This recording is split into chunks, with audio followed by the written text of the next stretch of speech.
ನಮಸ್ಕಾರ ವೀಕ್ಷಕರೇ, ಇವತ್ತು ಒಂದು ವಿಶೇಷವಾಗಿರ್ತಕ್ಕಂಥ ಟಾಪಿಕ್ ಜೊತೆಗೆ ಬಂದಿದ್ದೀನಿ. ನಿಮ್ಮ ಗ್ರಾಮ ಪಂಚಾಯತಿ ವ್ಯಾಪ್ತಿಯಲ್ಲಿ ಬರ್ತಕ್ಕಂಥ ಪಂಚಾಯತ್ ಆಸ್ತಿ ಸಂಖ್ಯೆಯನ್ನ ಇವಾಗ ಆನ್ಲೈನ್ ಮೂಲಕ ಅರ್ಜಿ ಸಲ್ಲಿಸೋ ಒಂದು ಅವಕಾಶವನ್ನು ಕಲ್ಪಿಸಿಕೊಡ್ತಾ ಇದ್ದಾರೆ. ಸೊ ಅದರ ಒಂದು ಸರಳ ಸ್ಟೆಪ್ಗಳನ್ನು ಮಾತ್ರ ನಾನು ಇಲ್ಲಿ ತಿಳಿಸ್ಕೊಡ್ತಾ ಇದ್ದೀನಿ.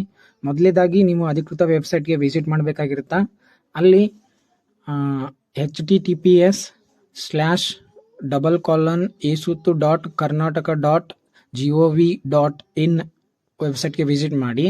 ಮೊದಲೇದಾಗಿ ನಿಮ್ಗಲ್ಲಿ ರಿಜಿಸ್ಟ್ರೇಷನ್ ಮಾಡುತ್ತಾ, ನೀವೇನಾದರೂ ಮೊದಲೇ ಬಾರಿಗೆ ನೀವು ವಿಸಿಟ್ ಮಾಡ್ತಾ ಇದ್ದೀರಿ ಅಂತಂದರೆ ನೀವು ನ್ಯೂ ಯೂಸರ್ ರಿಜಿಸ್ಟ್ರೇಷನ್ ಅಂತ ಮೇಲೆ ಕ್ಲಿಕ್ ಮಾಡಿ ನೀವು ನೋಂದಣಿ ಮಾಡ್ಕೋಬೇಕಾಗತ್ತೆ. ಅಲ್ಲಿ ಹೆಸರು, ನಿಮ್ಮ ಮೊಬೈಲ್ ನಂಬರು ಮತ್ತು ಮೊಬೈಲ್ ನಂಬರ್ ಕೊಟ್ಟಿರ್ತಕ್ಕಂಥದಕ್ಕೆ OTP ಬರುತ್ತಾ. OTP ಹಾಕಿ ನೀವು ಸಬ್ಮಿಟ್ ಕೊಟ್ರಿ ಅಂತಂದರೆ ನಿಮಗೆ ಲಾಗಿನ್ ಐ ಡಿ ಮತ್ತು ಪಾಸ್ವರ್ಡ್ ಸೃಷ್ಟಿಯಾಗುತ್ತೆ.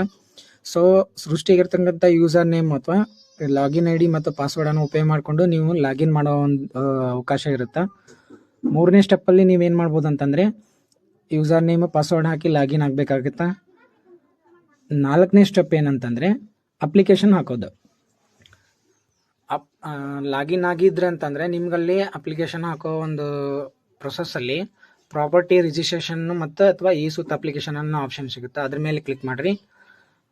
ಅಲ್ಲಿ ಅಂದರೆ ಅಪ್ಲಿಕೇಶನ್ ಫಾರ್ಮ್ನಲ್ಲಿ ನೀವೇನು ಮಾಡೋದಂದರೆ ಓನರ್ ನೇಮು, ಪ್ರಾಪರ್ಟಿ ಲೊಕೇಶನ್ ಅಂದರೆ ವಿಲೇಜು, ಪಂಚಾಯಿತಿ, ಪ್ರಾಪರ್ಟಿ ಟೈಪ್ ಸೈಟಾ ಅಥವಾ ಹೌಸಾ, ಮತ್ತು ಮೆಜರ್ಮೆಂಟ್ ಪೂರ್ವ ಪಶ್ಚಿಮ ಎಷ್ಟು, ಉತ್ತರ ದಕ್ಷಿಣ ಎಷ್ಟು, ಮತ್ತು ಹೈಟ್ ಎಷ್ಟು,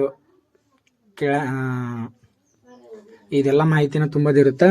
ನೆಕ್ಸ್ಟ್ 5ನೇ ಸ್ಟೆಪ್ಪು ಡಾಕ್ಯುಮೆಂಟ್ ಅಪ್ಲೋಡ್ ಮಾಡೋದಿರುತ್ತೆ.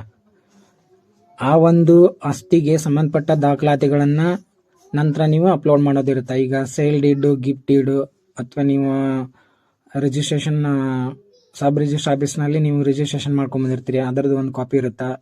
ಈಗ ಪಂಚಾಯತಿಯಲ್ಲಿ ಟ್ಯಾಕ್ಸ್ ಪೇಡ್ ಮಾಡಿರ್ತೀರಿ, ಅದರ ರೆಸಿಪ್ಟು ಮತ್ತು ಆಧಾರ್ ಕಾರ್ಡು.